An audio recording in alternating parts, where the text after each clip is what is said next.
Assalomu alaykum aziz tomoshabinlar. Bu galgi videomiz ko'pchilikka notanish bo'lgan mollarning Mandalong turi haqida. Videomizni oxirigacha ko'rsangiz, o'zingizga kerakli bo'lgan ma'lumotlarni olasiz degan umiddaman. Demak, videomizni boshladik.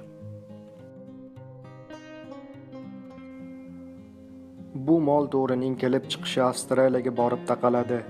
Bu zot Avstraliyaning Mandalong fermasida yaratilgan. Bu zot bir qancha duragay mollarni zebu zoti bilan duragaylashtirish asosida shakllantirilgan.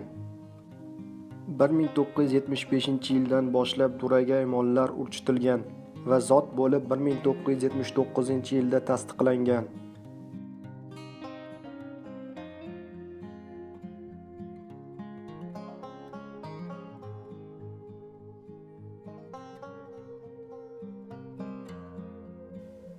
Zotning mualliflaridan biri Rick Pisaturoning ma'lumotiga ko'ra 5 zotning eng yuqori xususiyatlaridan foydalanilgan: Charolais, Kian, Britan Axoti, Shortgorn, Avstraliya frizi va zebu qoni mavjud.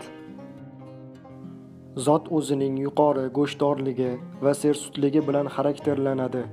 Mollarning tusi malla rangda va 40% ga yaqini shoxsiz bo'ladi. Ular og'ir vaznli, baland oyoqli bo'lib, yaylov sharoitiga yaxshi moslashgan. Yangi tug'ilgan buzoqlarning vazni 37-38 kg, 8 oyligida 325-350 kg, 12 oyligida 500-530 kg atrofida bo'ladi.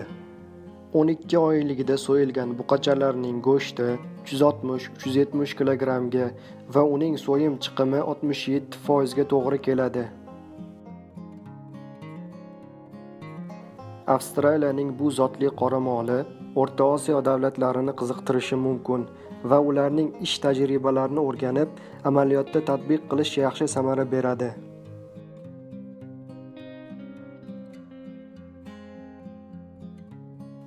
Video yoqdi degan umiddaman. Yoqqan bo'lsa like tugmasini bosing va albatta kanalimizga obuna bo'ling.